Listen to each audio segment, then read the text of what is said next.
Hi. Well, today is apparently Earth Day, the 22nd of April 2020. I think we're actually at quite a serious point in our relationship with the Earth as human beings, as a species. It seems to me that this COVID-19 episode is quite a serious moment in our history, that it has ramifications that people haven't really come to terms with or got to grips with yet. People don't really know what's going on. We're swept along in this wave of, stay safe, do what the government tells you, self-isolate, don't come within 2 meters of another person, wear masks, except in the UK, which for some reason the government has refrained from telling people that masks might be useful, although it's obvious that they could be useful in many ways. And it just came to me today that one of the things that we were told from the beginning has got to be actually, at best, an untruth, and at worst probably an outright lie, which is, when this thing first burst upon us, everybody said to us, it's okay, it's not like flu, but it's very similar to flu. Most people won't even get symptoms, they won't even know they've had it. It's just for some people it's a bit more serious, and for a very small percentage of the population they'll die. And that's why we have to take it seriously. I just wonder where they got this information from, that the majority of people who, I think I heard people say 80% of people who get this virus will have it very mildly or show no symptoms. Where did they get the information?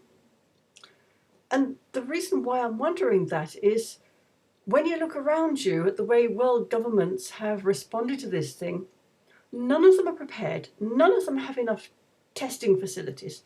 None of them know how many people have even got the virus, never mind how many people have had the virus. So how on earth does anybody know that 80% of people who catch this virus will have little or no symptoms? Did they get the information from China? Is China to be trusted? I don't think so.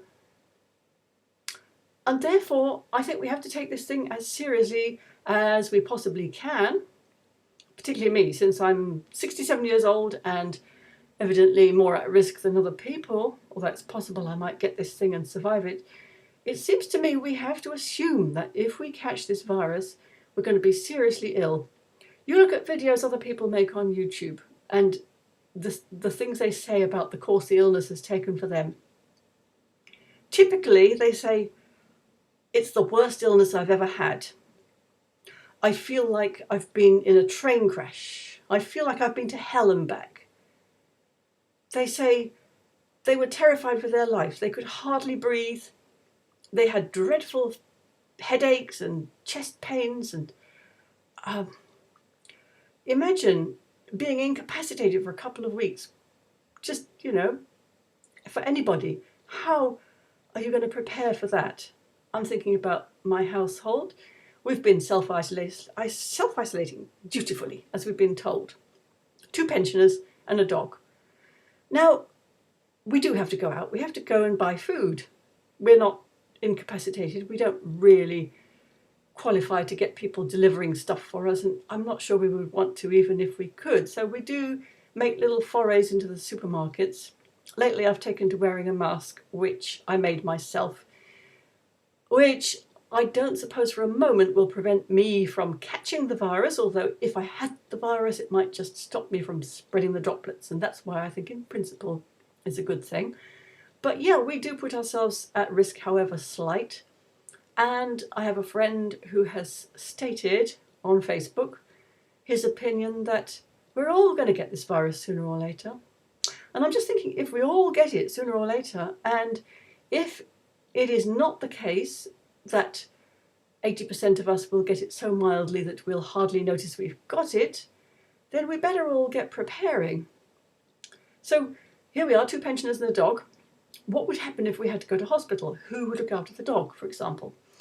And then if we got the illness and we were okay, we could cope on our own, would we manage if we were still running the household as we do now? So, we've got the bedroom upstairs, we've got the kitchen downstairs. Would we be able to have the energy to go up and downstairs, or had we better prepare for bedding in our lounge, Move the sofa bed into the lounge and get the bedding ready, just in case.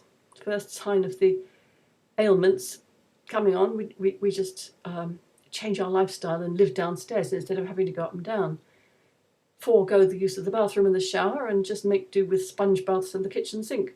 It's things like that. And then I can understand now people's apparently irrational urge to stockpile. I can't understand the toilet paper, the toilet rolls. I just will never understand that. But things like flour and rice, well, you do begin to think, maybe I shall run out of those things. What shall I do then? Maybe I do need to set in a supply. Well, for me, it's too late because all the flour's gone. There's no flour in the supermarkets. Day after day, there's still no flour in the supermarkets. There's no flour online. There's no flour anywhere. I'm used to making my own bread out of good wholemeal flour, and I can't get it for love or money. And maybe it's time to stop having bread. They say it's not good for you anyway. They say that most of us have some kind of sensitivity to wheat. We've only been eating it as a species for the last, 10,000 years or something, and our digestive system isn't really adapted for it. We're going to have to adapt. We're going to change our lifestyles. And it may be that people who are considered vulnerable, such as pensioners, such as us, are going to have to stay indoors, only going out for shopping, etc., for a year, maybe 2. They say they'll develop a vaccine. They say vaccines normally take 18 months to develop, and then you've got to test them, you've got to make sure they don't have side effects. Well, I don't want to be first in line for a new vaccine. I want to see what it does to other people first. So, yeah, here I am. It's funny because I live daily, really, with the consciousness of the approach of death. I know it's going to come someday, and it's coming nearer and nearer as time goes on. And I had this consciousness ever since, really, the menopause. It's obvious, your body's fulfilled its biological function and it's beginning to slow down and all sorts of things happen. You get the beginnings of arthritis and your bowels don't work as well as they did. And in my case, my nostrils have become all floppy and I can't lie down in the bed and breathe because my nostrils flop closed. So I have to wear little expanders in there. And yeah, if I did get COVID-19, it's quite possible that I die in my sleep from lack of an ability to breathe, because even now I sometimes wake up with a headache from not being able to breathe because my nose got stuffed up and I couldn't get the airways open somehow. And hubby says I snore, so there you go. So yeah, consciousness of imminent death. We haven't been used to talking about death until recent times, and probably even now people don't want to talk about it. People want to be cheerful and jolly and deny it. I can't see the point myself. Death will come. So we've got our wills written. We wrote them a few years back. We updated them, in fact. We'd written them before that. Good idea to make your wills. And let your relatives know where to find the vital information that they'll need to sort out your blooming messy lives once you've gone and abandoned it to them. And I keep thinking, I want to simplify my life. I want to get rid of stuff I don't need. I hate the thought of departing this life and leaving all the chaos that is my existence. We sell books. We've got a house full of books. We've got 2 sheds in the garden full of books. What on earth would our executors do with it? But yeah, we're running down the business slowly. But while it's still buoyant, and it is buoyant, it's strange, people are buying books in the middle of this crisis. I have a feeling they may stop afterwards when things flatten out and people realise how little money there is around, etc. But for the moment, it's doing okay. But as far as death goes, I think, yeah, I'm about ready for death. I mean, I don't want it to happen now. I don't want it to happen tomorrow. I've still got things I'd like to do. But if it suddenly turned the corner and stared me in the face, I'd say, okay, it's a fair cop. My time is up, you know. The only sorrow might be that I wouldn't see my grandchildren anymore. I don't know if they would really care if they saw me, because they're not seeing much of me anyway because of the virus and all, and they don't live too near. Sad but true. And then, of course, I'd be sorry not to see my children again, who are all lovely people, and I do so enjoy being with them on the rare occasions when we get together, because I don't know, they're just so talented and capable and witty and fun to be with. And I'm so glad that I've been able to see them come to this point where they've made a success of their lives, and they're getting on with it, and they've got relationships, and everything's how I hoped it would be for them, I guess. And of course it would be sad not to see them again. Obviously it's going to be sadder for them than for me, at least maybe it'll be sadder for them. Yeah, it'll be sad for them, of course it will. And I won't know any different, but yeah.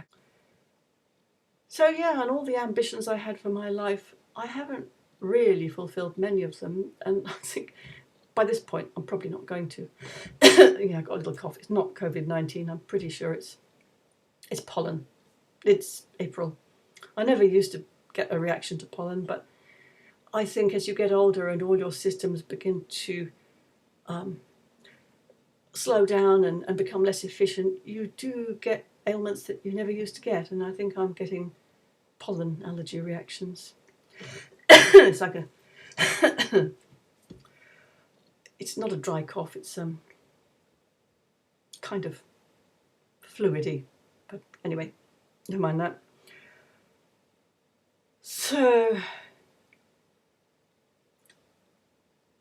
what I really wanted to say was, it's probably a good thing to be aware of death. It's probably a good thing to be aware that we're not immortal, and that things might change, and that we might need to be adaptable and find new ways of doing things and find workarounds, and not be so attached to all the stuff that we have bought into in recent times. We really don't need all that stuff. What we really need is our health and good food and hopefully companionship.